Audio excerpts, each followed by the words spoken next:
from the Manwaring brass plates. The big trip to Worthington, Minnesota. Tell me what you remember about it. On the team was Bob Christensen.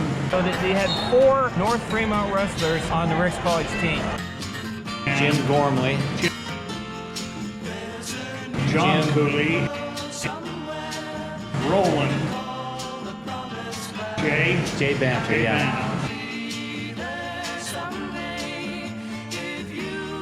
I think Dad and Ross were real good friends because every time Ross would come around, he'd say, "Hey, Baz."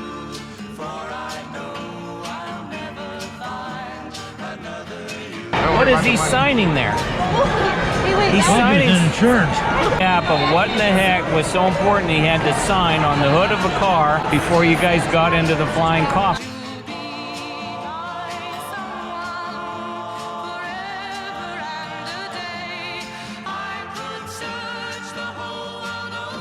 Yeah, I can remember all the snow in St. Anthony. And did it seem unsafe to you? You know, it was so exciting. I'd never flown in a small plane like that, so it was just real exciting to me. I never thought once about wrecking or going down.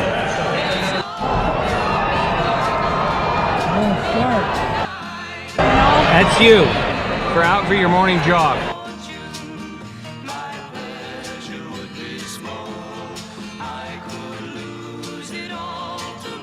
You know, it was winter, so you jump-started a lot of things in action. If their thing wouldn't start, you jumped it. Yeah, those 4 guys, 3 of them were big guys, so there wasn't much room for me in the airplane. Dad and Ross sat in the front, me and Doug in the back, and it was a lot of flying. You guys got in that flying coffin and took off. Yes, we did. Look at it.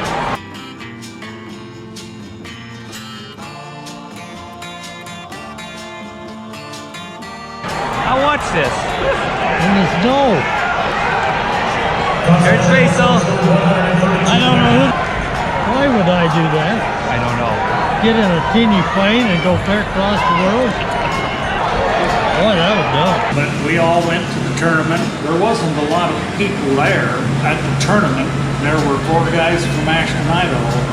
Now, you said you remembered this group on the airplane coming. Right. Yeah. How would you remember that? I remember I was down on the floor, and I don't know if your brother introduced me to your dad, or maybe your dad came up, because I knew your dad had been to matches, but I just remember the group was there on the floor, and I remember Ross and Doug. Doug was just standing there kind of like he was in the video with his hands in his pockets. I can remember that. I don't know if he wanted to be there or not, but I don't remember your Blake being there, but I remember Ross and your dad and Doug. I remember asking Roland once, and he described his surprise when he heard Dad's yell from the stands. With all his boys, he would wait for the introduction, and then it would get quiet just before the whistle blew, and then Dad would say, "Let's go!" That's exactly what Roland described. Roland wrestled Jim Bree. I think he was a kid from Colorado, and they were wrestling for 3rd place. That's what I remember, 3rd place. Bob Christensen wrestled for the championship. Yeah, I knew who he was. Describe the wrestling technique that Bob Christensen used. As I recall, Bob was wrestling a big Native American. Let's discuss how you won your championship match. I can't remember that. You don't remember a move? You don't remember it was a score? No. I think I switched him. I think I switched him to get my, I may have taken him down and got a switch, but I can't remember that for sure. If Bob could get on top of you, figure 4 the legs of the guy he was laying on, win the fight. That's what he did. And they had riding time. Yeah. And heavyweights, was it slow moving or a lot of quickness? Oh, it was slow. Slow. And you could use the figure 4. Yeah, but back then, see, there was no weight limit for heavyweights, and I only weighed 230. and so everybody was bigger than me. So Bob was outsized though, wasn't he? As I remember, this kid was bigger than Bob, and Bob was big, but this guy was bigger. Yeah, you did not look that big in the pictures. Right, so I had to ride like a dog. If I was going to win, I couldn't let those big guys go. So how did you ride him? I think stalling wasn't such a big deal. They didn't call stalling? No, there was no stalling then, and he was pretty good at it. You could lock up the legs. With a figure 4. Well, I don't know if I used a figure 4 or just squeezed them and then get 2-on-1 on an arm and just ride them like a dog. That's what I had to do because I couldn't shoot on those big guys. I was just too little. Were there a lot of close matches, or did you pin them all? No, I didn't. I don't know if I may have got a pin or two, but not very many, I don't think. And you don't remember the score of your championship match? No. 1964. Yeah, I don't remember. Worthington, Minnesota. Right. Bob just rode him out. He won the national championship. Just on the way home, we ran into bad weather, and we had to land in Casper, Wyoming, and wait for the weather to pass. As Ross Wynn said to my dad, he said, "Hey Baz, I think a lot of my own hide. I'm not going to risk it." But I can remember Ross Wynn and Dad talking in the front seat. I said, "Well, Baz, that weather looks a little iffy for me. Well, I think we're going to take her down in Casper." We hit a headwind that was just hideous.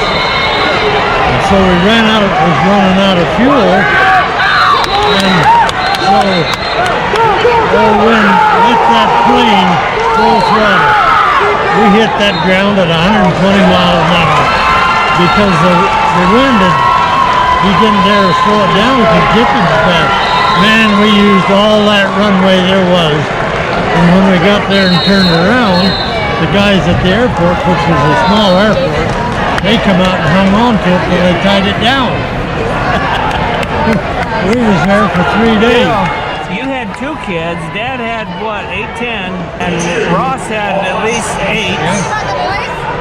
I mean, you could have left a whole lot of mess and widows and orphans. I just can't understand you guys doing that. It was dumb. No, but it sure was fun. And here you are, the world's greatest wrestling fan, still. We went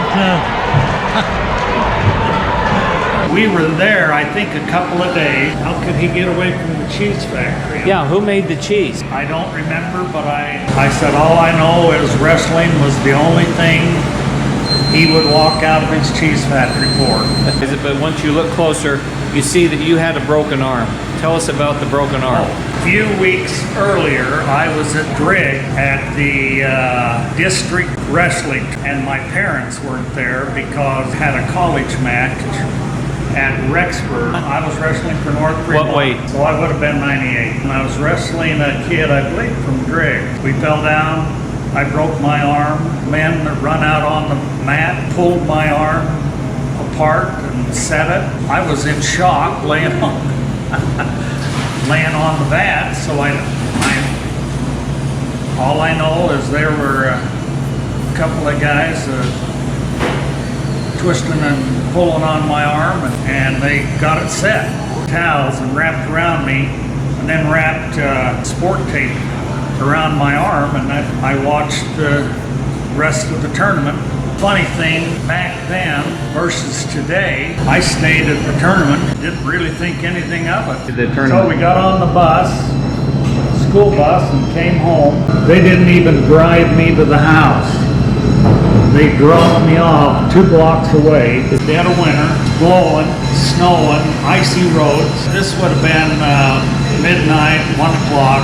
They let me out on the main road at 1 o'clock in the morning. In front of what? The Marysville Church, and I walked home. I went in the house, and I walked in the door, and Dad said, "Well, how did you do?"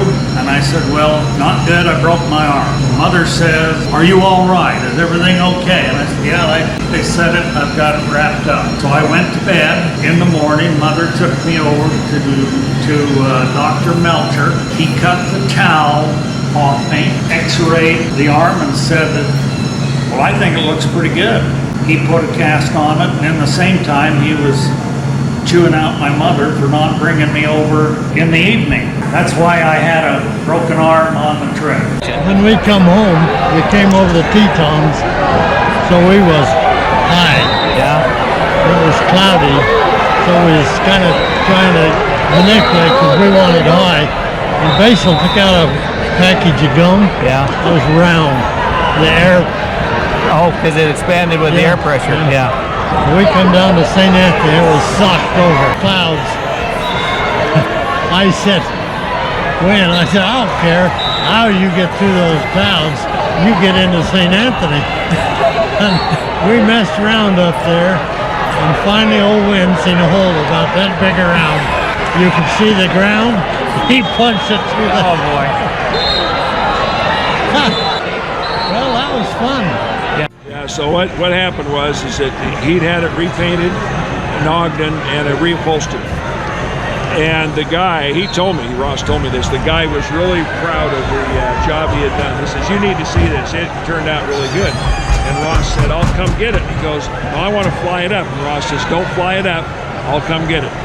And the guy decided to fly it up. And on the Bonanza, it has a small fuselage. Most of the fuel tanks are in the wings. Yeah. On that one, it had a small auxiliary fuel tank in the fuselage, back behind the baggage compartment, only to be used in level flight. Yeah. He took off with the fuel valve on that auxiliary tank, and it ran out of gas. I mean, the engine quit because there wasn't sufficient gas in the tank, and the engine quit, and he crashed and killed him, and burned the plane up. Okay, now you're a pilot. You're an experienced pilot. Right. You've lived this long. Right. How old are you? 75. How old were you in 1964? 19. You saw those guys getting in that plane in the middle of winter, going across the country, Wyoming, South Dakota, Minnesota. How much risk were they taking? If it was clear, none. If it was good weather, none. I've made the trip lots of times, you know. It's all weather dependent if you're safe or not. That plane wouldn't even start. Well, that's just because it was cold. So you don't see that much risk with those guys jumping in the plane. No, the only risk was that if you looked at their clothing, say they had gone down someplace and survived, they would all froze to death because they were all in street clothes. I mean, how many people die in small aircraft crashes? Not very many. Oh, okay. Who's your coach right there? Carl Bear. Coach? Carl started the program. He started there, yeah. So there was, at Rick's, there was 4 coaches. 4 wrestling coaches is all there was. 4. There was Carl Bear, then Wes Christensen, then Mike Ward for 2 years, and then me. Yeah, Mike Ward. Huh. That's quite a story. Okay, what else do you want to say to my YouTube channel? But it was just a lot of fun to be with Dad and make that trip. Well, that was fun. Yeah.